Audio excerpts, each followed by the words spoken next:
Okay,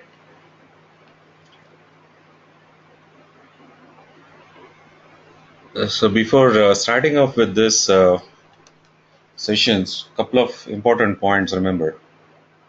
So as I mentioned earlier in the demonstration also that you don't have any prerequisites. You don't worry about your backgrounds at all. Everyone will be able to understand. You just need to focus a little bit on this. There's no background required for this. Don't worry about your backgrounds.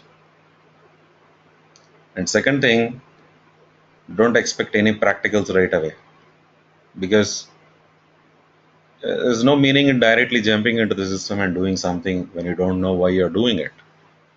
So first of all, you need to have a clear understanding of so many things, right? From your licensing, your landscapes, your sizing, so many things, architectures. Unless otherwise you have a good understanding of those concepts. And tomorrow, whatever you do in the system, it's not meaningful. If you do an installation, you should know why you're doing it. If you're doing a backup, you should know why you're doing it. So that understanding is so crucial. That's why these initial sessions, almost nearly 7 to 8 sessions, are so important. I never consider them as these are introduction sessions, not important and all that. It's not the case. Every single point we are going to discuss here, right from today, is very, very important. In fact, these initial sessions are so important than actually your subject if you consider. Tomorrow, if you go to any of the websites, you search for how to take a backup of HANA database, they may give you information about how to take a backup. But if you ask them about what is that licensing and all that, no one will give you that information. That's why understanding this is very, very important.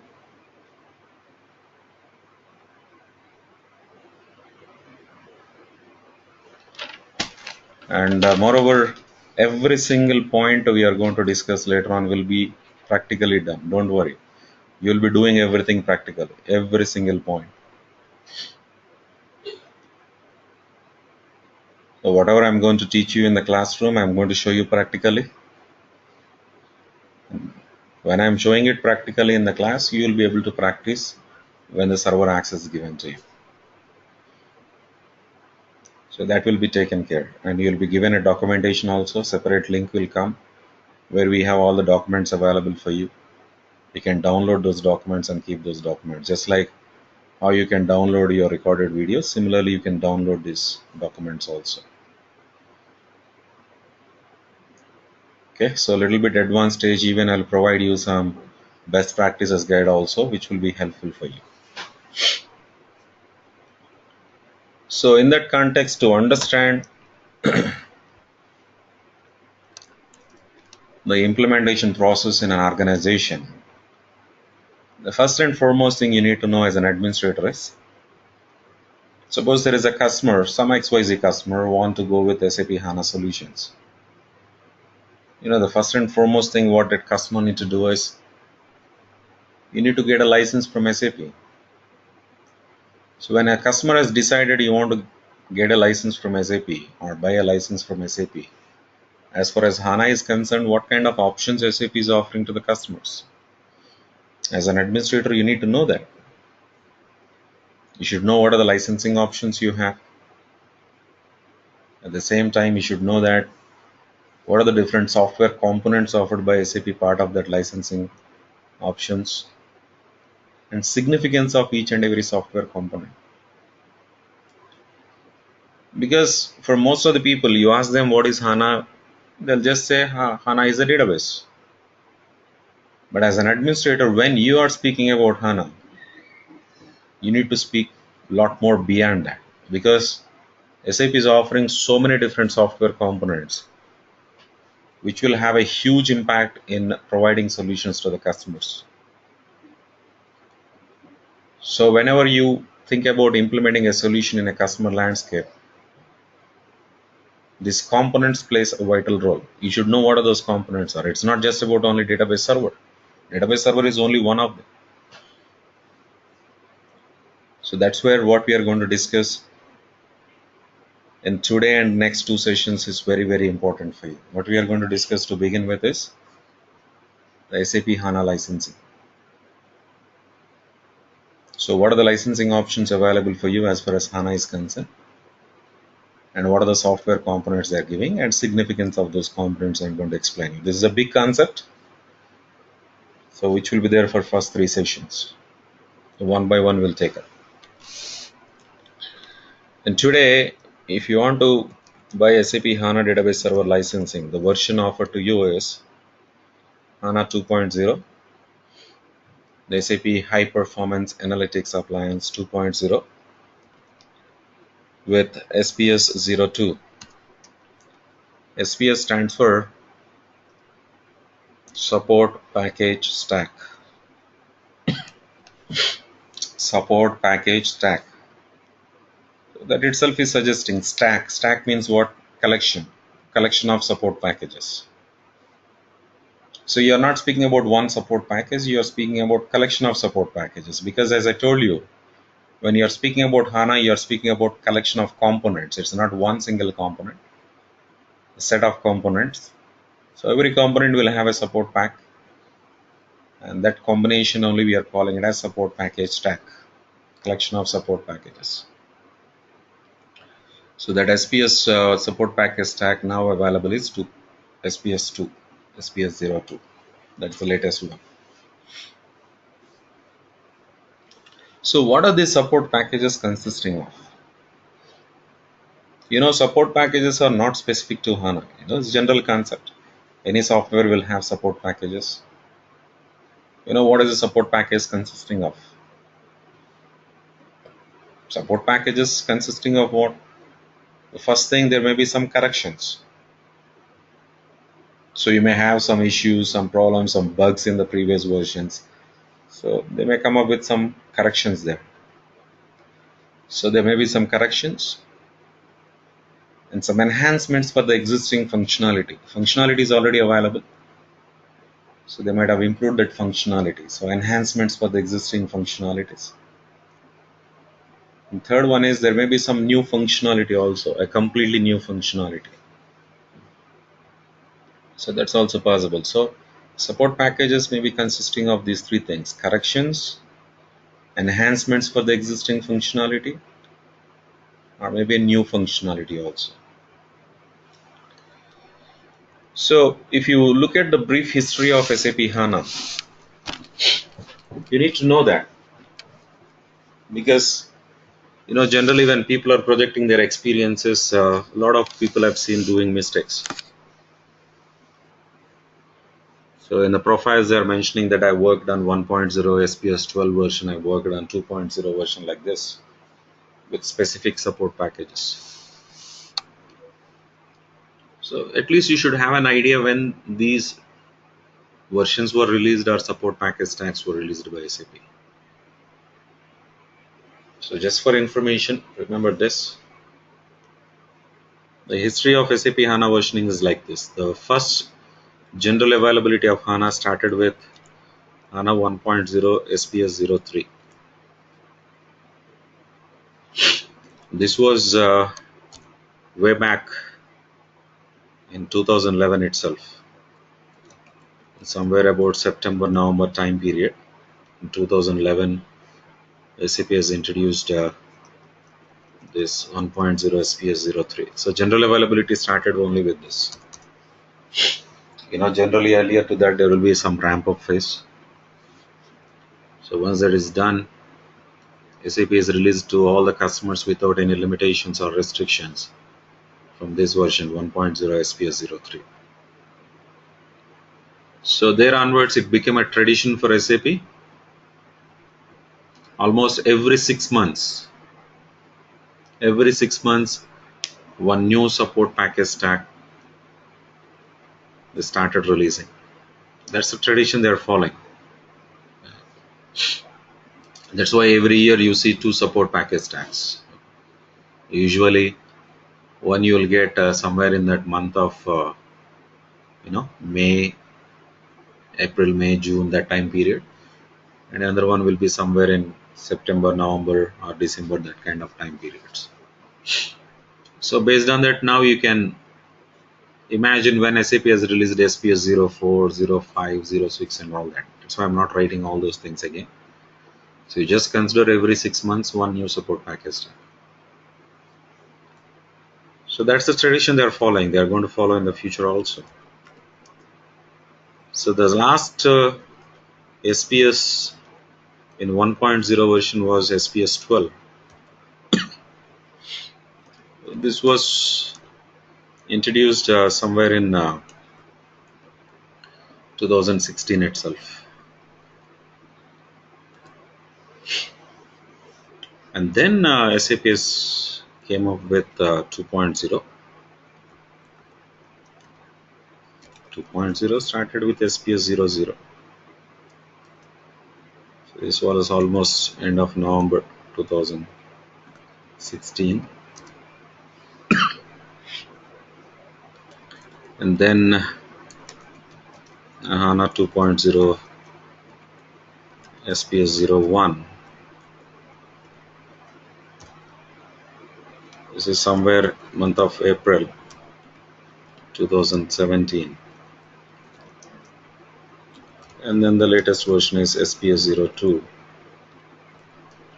So this is a special case where SAP has introduced the next support pack hardly in a matter of 3 months time. Somewhere in July itself, they've introduced SPS 02.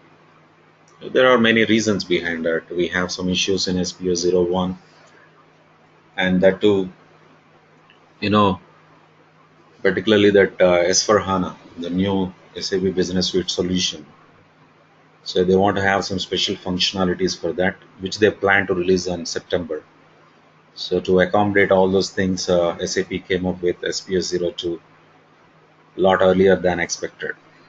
So, but even today it's SPS 02 only, HANA 2.0 SPS 02. So what you can understand from this is one thing: every 6 months they're releasing a new support package stack. Meaning of that is this is a continuous enhancement going on. Continuous enhancements, continuous improvements. So there's no end for this. They'll keep on coming up with something new, or existing functionalities they'll keep on improving. Almost every area they did this. Anyhow, it's too early for me to discuss on what enhancements they did, what improvements they did. That will be more meaningful for you tomorrow when we discuss about specific concepts. Like example, and tomorrow when you start working on the installations, I'll explain you how it used to be earlier, what kind of changes they did, what new options they provided. Similarly, when you're learning backups, similarly in the backups where they started, what enhancements they provided in the new versions.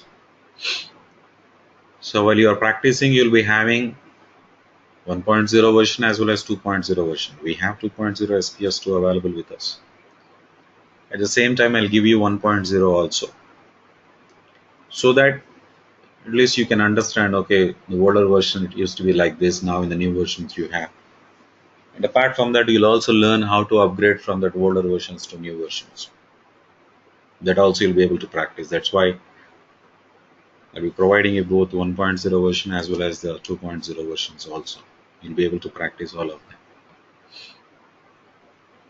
Now, irrespective of this, when a customer wants to buy a license, remember basically SAP is offering mainly 2 editions of HANA. I'm not speaking about versions now, I'm speaking about editions as far as licensing is concerned. One is SAP HANA platform version, platform edition. And the second one is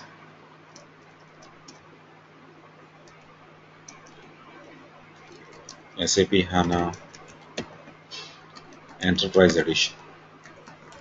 These are the only 2 editions you have as far as HANA license is concerned, mainly 2 editions.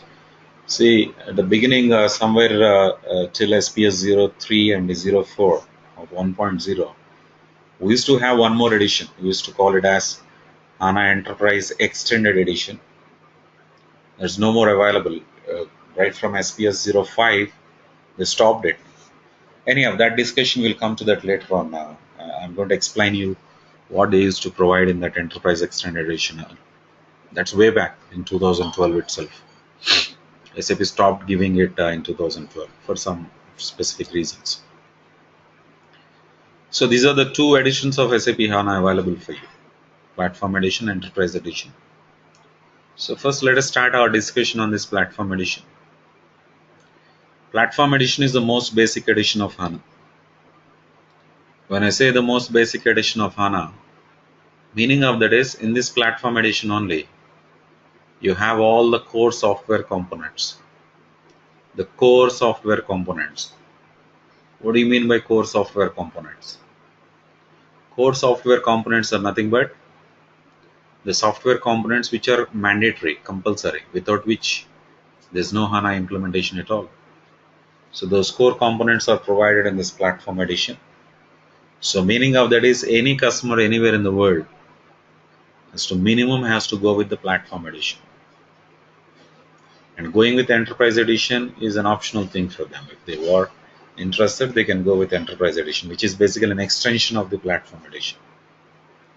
So we'll come to that Enterprise Edition later on in our discussion, because you need to understand Platform Edition components first of all. So let us look at these Platform Edition components.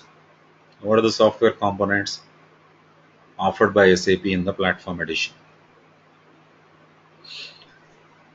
The first and foremost, the most important of all the components, is your HANA database server. So in this Platform Edition only, SAP is providing you the database server component. We know that SAP HANA is a database, in-memory database, and the database server software will provide you part of this Platform Edition. Okay, now SAP is offering you that database server software to you in this Platform Edition. Now, so once SAP is providing this software to you, now you want to install and run HANA database server in your company. There are two important prerequisites, remember. HANA database server, if you want to run in your company, that first and foremost thing you need is, you need a certified hardware,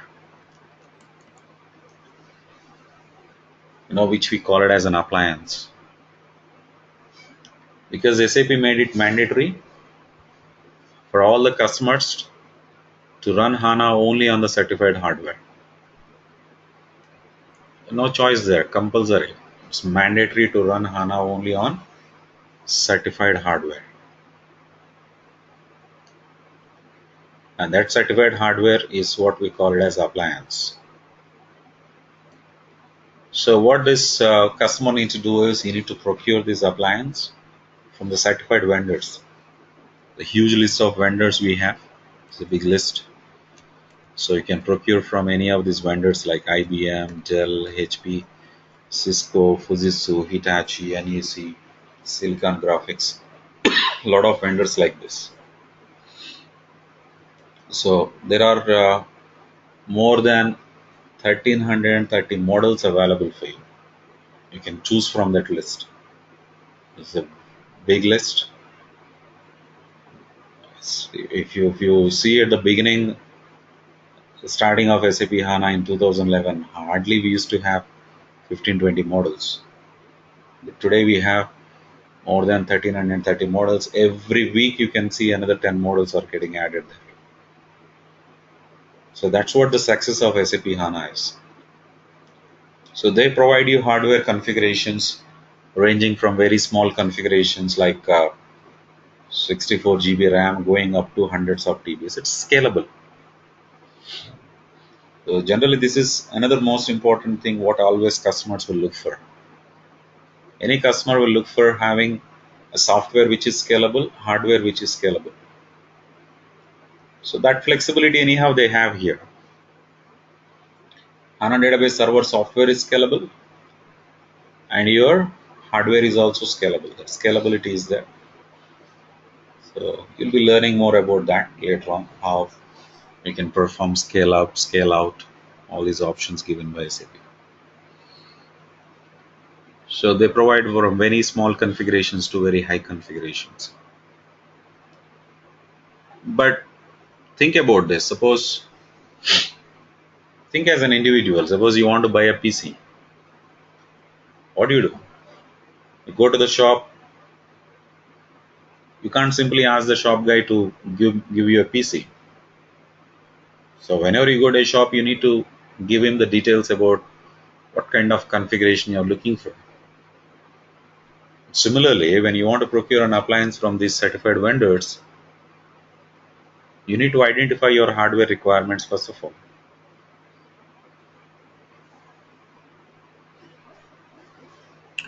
So identify the hardware requirements of the customer. Like you want to buy a PC, like you should know, okay, what is the purpose of that, for which purpose you are going to use. Based on that purpose, okay, this is a configuration suitable. And you should have a proper plan also. Suppose assume that today you want to buy a laptop for personal usage. There's nothing much you are going to do. So that's why you want to buy a laptop with 4 GB RAM. But you have some plans in the future. Maybe after 1 year, you want to learn SAP ERP. So you want to install SAP ERP on that laptop after 1 year. So you know that SAP ERP you want to install, say minimum 8 GB RAM is required. But you should plan for it. Today, you may be buying a laptop with 4 GB RAM, but you should buy a laptop which is compatible to upgrade to 8 GB RAM tomorrow, as and when needed. That's what I'm speaking about scalabilities. That you need to plan properly. Otherwise, tomorrow when you try to upgrade, if it's not compatible, you know the compatibilities. It's not like every computer can run with 8 GB RAM, right? So it depends on your motherboard, it depends on the processor. So you need to plan it properly so that cost factor comes into picture. Because ultimately, for any customer you take in the world, what they look at is when you're providing solutions or offering solutions to the customers, they'll think about only two factors. They'll speak about something called TCO, the total cost of ownership, and there is something called ROI, the return on investment. So you have to show TCO as low as possible. You have to show ROI as high as possible. Only then the customers will be interested. So that's also important in the planning. So they have to identify the hardware in such a way so that is suitable for their present requirements, and in the future, if situation demands, they have to have that scalability options. So this process of identifying the hardware requirements is not a small task. It's not as simple as identifying a PC. No, in the companies you have to do it carefully because your performance depends on this. So it's a very very important activity. So this has to be done by you as an administrator.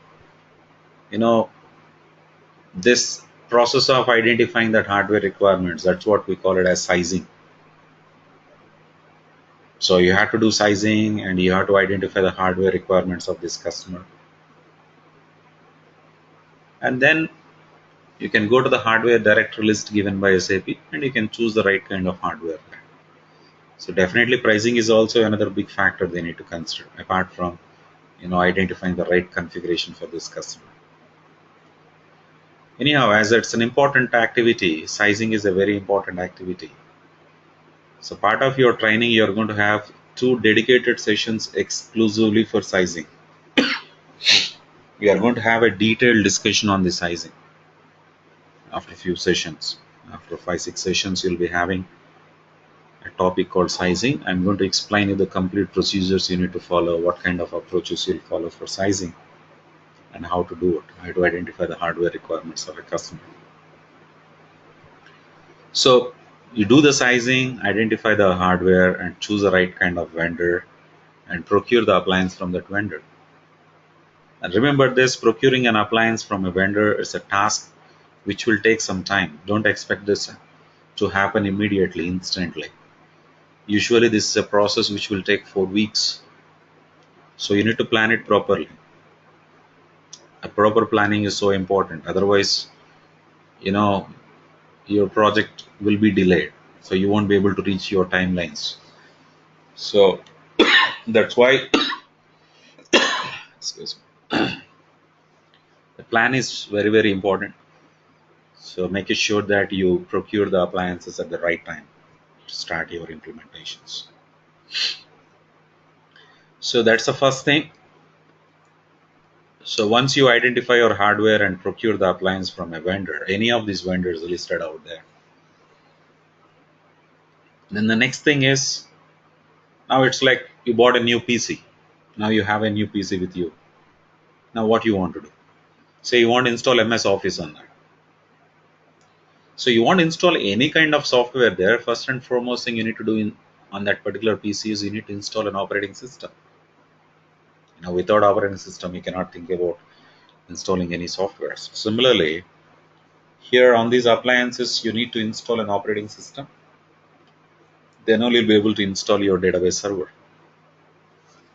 So coming to HANA database server installation, remember that SAP is supporting only one operating system. You can install HANA database server only on Linux. Only on Linux. No other operating systems are supported. Remember this. Don't generalize saying that HANA runs on Linux. Be specific. Now you are more of a technical guy. You're an administrator. You should speak in the terms of components. Don't generalize saying HANA. You better say HANA database server runs only on Linux. Because there are other components of HANA. It's not just about database server. So HANA database server runs on Linux operating system. Initially, SAP supported only SUSE Linux. SUSE Linux Enterprise Server. And then later on from SPS 9, 1.0 SPS 9 onwards, they started supporting even Red Hat Enterprise Linux also. So either SUSE or Red Hat now. Okay, so people will have a doubt, why only Linux? Yes, SAP is having their own reasons. They've chosen this for some selected reasons.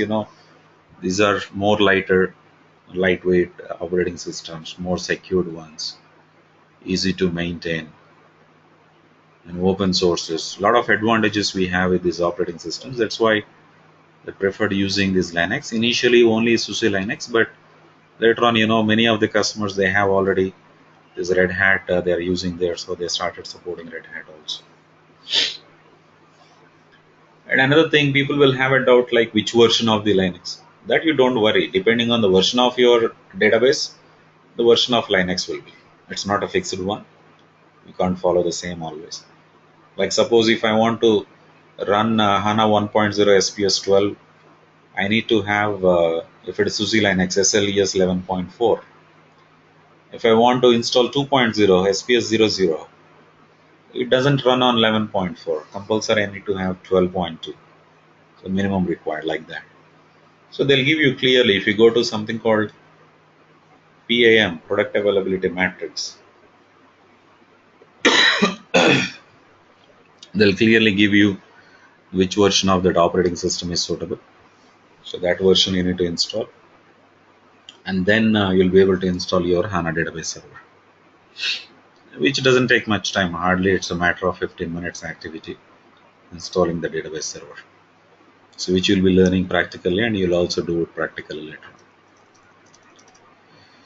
So now the main component is ready. You have your appliance, Linux is installed, database server is installed.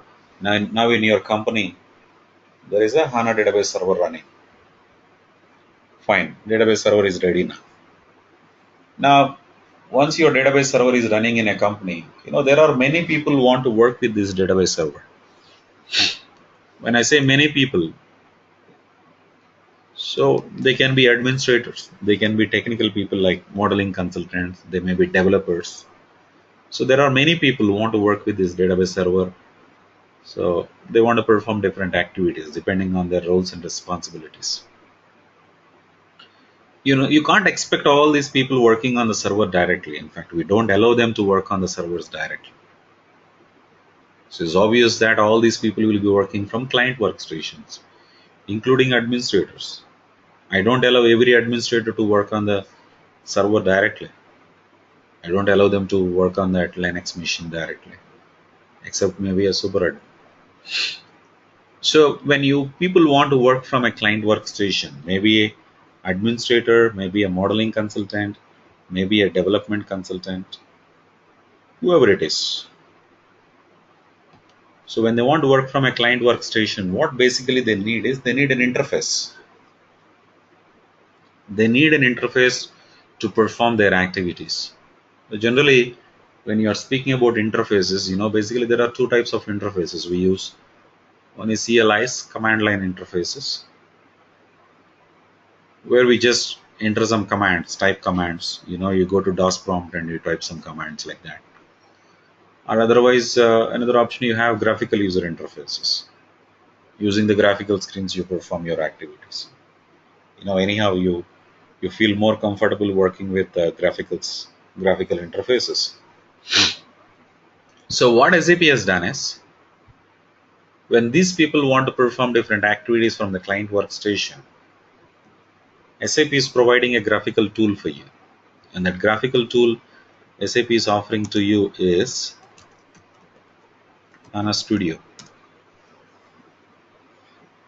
It's a simple graphical tool which you can install in the client workstation. And using this graphical tool, Hana Studio, one single tool, you'll be able to perform multiple activities. So what are those multiple activities you can perform? Using this Studio tool, you can perform admin activities.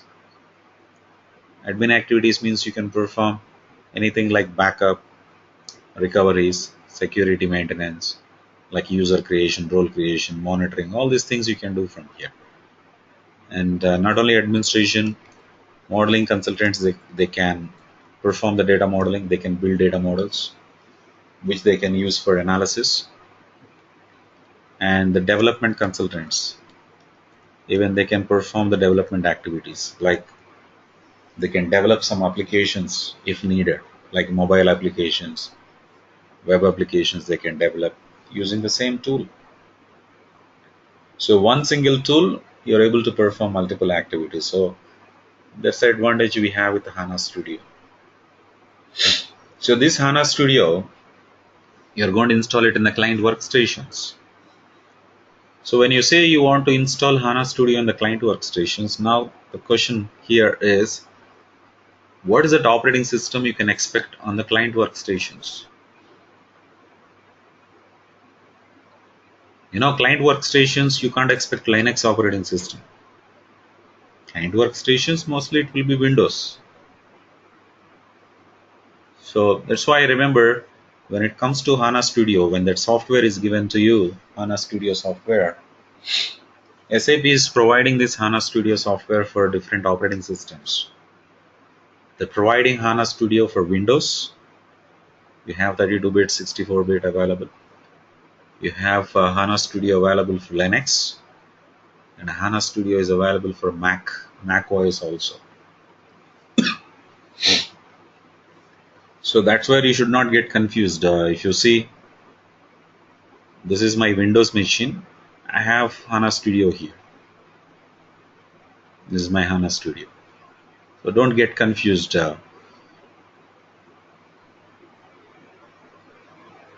So Studio is running on Windows, but whereas my database is running on Linux operating system only. You can see that this database is running on SUSE Linux. 12.3 I'm using there.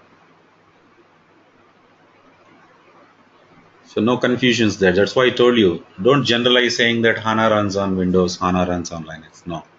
HANA database server runs only on Linux. Whereas when it comes to Studio, Studio you can install on Windows, Linux or Mac OS.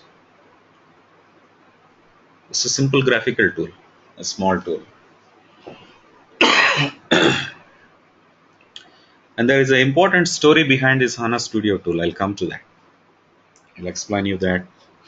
a useful story behind this HANA Studio. We'll come back to that. Okay, now you have database server installed on the standard appliance on the Linux machine, and now you have HANA Studio installed, say example on this Windows machine. Now, whenever these people, all these technical people want to perform any activity, having Studio, okay, Studio is there. But when they want to do administration, modeling, development, anything, first of all, they need to connect to the server. They need to connect to the database server. Without connection to the database server, nothing can be done. So when you're speaking about connecting to the database server, database connectivity, you might have done this database connectivity. It's like not only HANA, any database you take, Oracle, SQL Server, DB2, any database connectivity you want to do, you need some drivers. You might have heard about some drivers like ODBC drivers, JDBC drivers, ODBO. So basically we need database connectivity drivers. HANA is nothing different. HANA is also database. So obviously we need drivers to connect to the HANA database. So what SAP has done is SAP is provided all the drivers instead of giving drivers separately. All the drivers, set of all the drivers combining together, they provided a small software called HANA Client. Very simple software.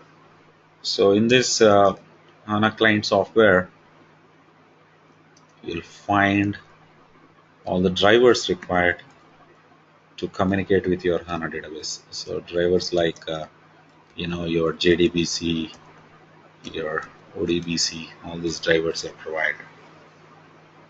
Without these drivers, no way you can connect to the database. So in the client workstation,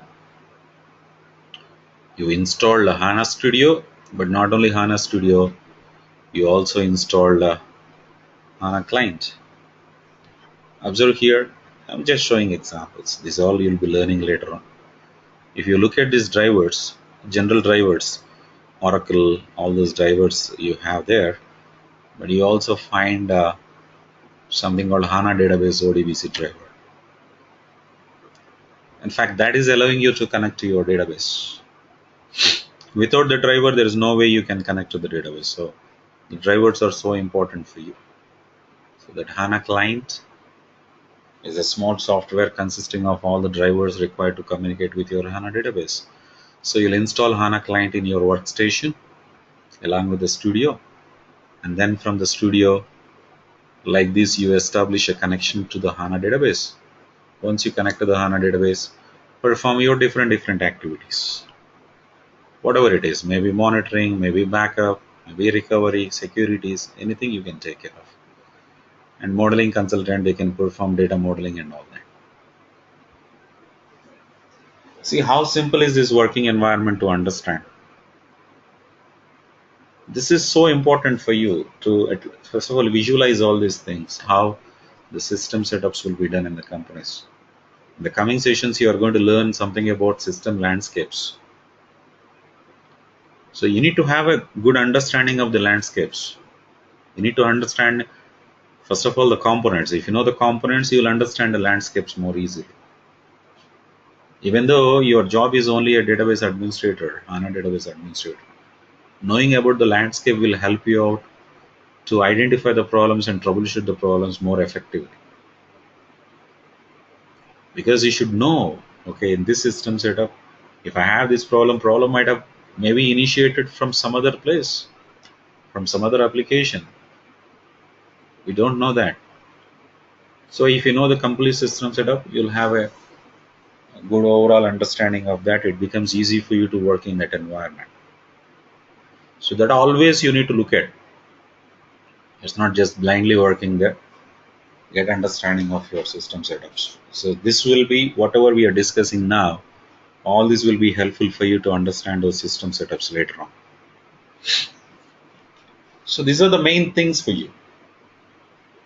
A lot more components we are going to discuss in tomorrow and after tomorrow session also. We'll come to that later on. And there are some browser-based utilities also SAP is providing to you. can access those browser-based tools. Like example, there is something called Hana Cockpit. Hana Cockpit, if I want access in the client workstation, I don't need to install anything. Just I'll open a browser, I'll enter a URL, I can start accessing the Hana Cockpit. It's such a simple thing. I don't need to install anything. But these are the major things for you.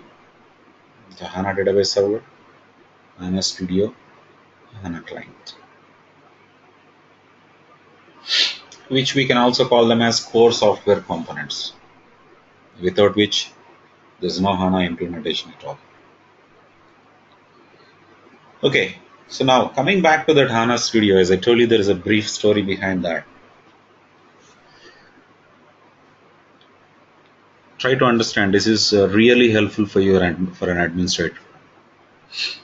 Actually, SAP did not develop this Hana Studio from the scratch. Observe what happens now. I'm just opening Hana Studio. Actually, I'm opening Hana Studio. But what is this title it's giving here? Observe, it's saying Eclipse Launcher. So this is what is an important point which you need to understand as an administrator. So the point what you need to know here is this Hana Studio is not developed by SAP from the scratch. What they did is they taken a ready-made existing platform called Eclipse. You might have heard about Eclipse, a popular one. It's a Java IDE tool. Most of the people might have heard about this. It's open source. You know, eclipse.org, there is a website, you can go and check there. So that is a Java IDE tool. What they did, they've taken that Java IDE tool and they simply added some add-on, additional software on top of that Eclipse, and that they released it as Hana Studio. That's why when I'm opening this Hana Studio, showing that Eclipse launcher there. So in simple terminology, technically speaking, Hana Studio is nothing but Eclipse with an add-on, additional software. Why I'm saying this is important for you to understand is, see, this is not first time SAP is using Eclipse. SAP started using Eclipse way back. If you know a brief history about SAP, SAP initially relied completely on ABAP programming for their application development. You know, SAP's own programming language called ABAP, Advanced Business Application Programming.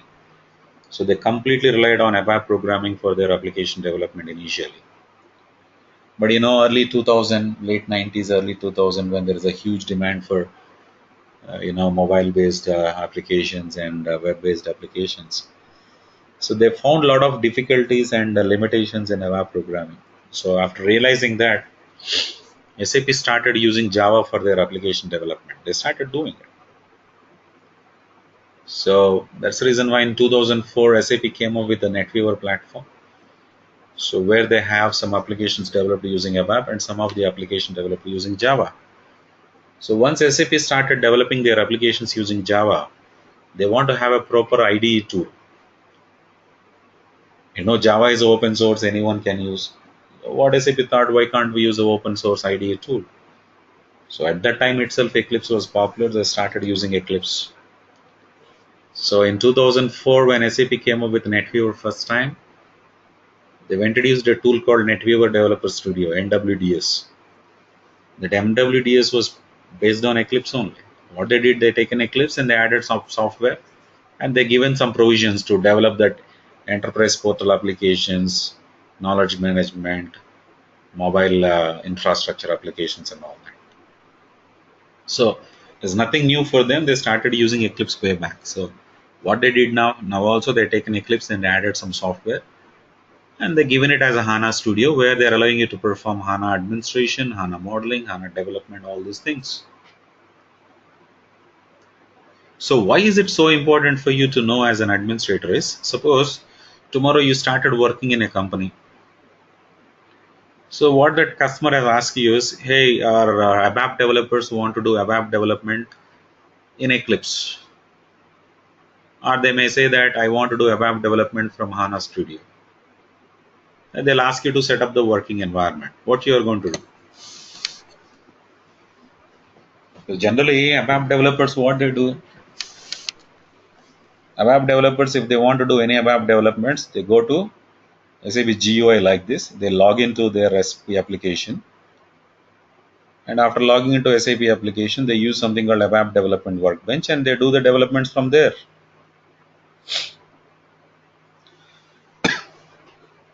That's a old concept.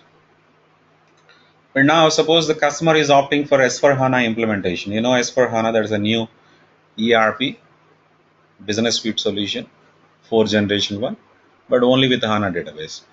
Suppose there is an ABAP consultant who has to work for this S4 HANA implementation. Understand this. This ABAP consultant worked earlier for ERP implementation, SAP ERP. He worked for that implementation. But earlier, when he is working as an ABAP consultant, he never knows what is the underlying databases. That ERP application may be running with Oracle or SQL Server or DB2. The way he is writing ABAP programming is same because that's completely independent of database. But now the same ERP, when it's implemented with HANA database, now the programming code is not changed, but some new techniques SAP has introduced. What SAP has done, they optimized ABAP programming for HANA database. Part of that optimization techniques, what he has to do is this ABAP developer need to write some programming code at the database level as well as some programming code at the application level. Application level programming code, he can go to ABAP development workbench and he can do it. But database level programming, you need to use HANA Studio and you need to do it. So here you need to use two different development environments. Obviously, in this process, he'll be wasting a lot of time because you need to use two different tools and perform activities. Now that's why what SAP has done is to simplify this working environment. In Eclipse itself, they started providing the ABAP development facilities also in Eclipse itself, so that this ABAP developer doesn't need to use two different working environments. So staying in Eclipse, he can write the ABAP program. He can also write the database level programming, that's called SQL scripting. Observe here on the right top corner, here we have BW modelings and ABAP also is there here. So what is that ABAP? How do you get that ABAP option? It's basically Eclipse. As I told you, HANA Studio itself is an add-on. So you get some more additional software and install it, you'll get ABAP development facility. You'll get one more additional software called BW modeling, install, you'll get BW modeling. So meaning of that is all the activities you can perform based on Eclipse only. As and when situation demands, just get the additional software and install it. Don't worry how they do it. I'll show you. Practically we'll be doing it. But understand the concept behind this. So the future of SAP development is totally Eclipse, Eclipse-based development environment, what we call it as. So as an administrator, the basic point you need to understand there is, you need to understand that ABAP developments, if you want to perform in Eclipse, you need to know that that's just a simple add-on. You just get additional software, install it. So that very simple point, if you understand, that's it. You're done. You don't need to worry anything. You just download the ABAP development tools given by SAP. Otherwise, online also directly you can update your software. There is a simple URL portal given. You can just go there and download and install it. Over. The basic logic you need to know there. So that you will be able to understand only when you know that the basic platform you have here is Eclipse. So that's a small story behind this. It's really important for you. So never get confused with these things. These are all very, very basic bones. Because people are confused, like suddenly if they say ABAP development, confused what to install, where to install and all that. It's nothing. It's actually just a matter of 5 minutes task for an administrator if they know that basic logic. So SAP is projecting this a lot. The future is we don't use all these complicated working environments. We use only Eclipse environment to perform all the activities, which includes your HANA related activities like development, modeling, administration. BW modeling you can do here. ABAP developments you can do here. Process integration designs you can do from here. All these facilities are providing you with simple add-on additional softwares. So they'll give you that facility for you to install whatever the additional softwares needed from here. The basic simple URL will be given to you. You just go to that URL, they'll give the entire list to you. That is tools.hana.ondemand.com. If you go there, the entire list comes. You can select and install it. Over. See how simple is that? Provided you know that basic logic behind that. That's why I told you. These are all, even though look so simple, basic points, but they are very, very crucial for you for your working environment. People won't focus on these things. There's no point in directly jumping and starting installations on first day itself when you don't know all these points. But tomorrow when you install, you know, okay, I'm installing database server will be there. I'm installing studio and the client. There are some people, even today there are some people who claims that my database server, my HANA database server is running on Windows. Because their assumption is they see studio running on Windows and they'll see already database server connected there. Their assumption is my database is running on Windows. There are kind of people like that. That's why that clear separations we need to have. A clear understanding of each and every software component is very, very important for you. That's why we are discussing these things. And there are many optional software components given by SAP. I'll explain you those components and significance of those components. The customers, they may use or may not use, don't worry. But we should know. That will be really helpful for you. Because see, you can't think about working always as a low level technical guy. At some point, you need to come to a stage where you can start suggesting the customers about some solutions. And that you'll gain knowledge only when you start exploring all other options you have, additional components given by SAP. Irrespective of whether they use it or not, doesn't matter. One customer may use or one customer may not use. That's why I told you it's a big concept which we are going to discuss for the next two sessions also.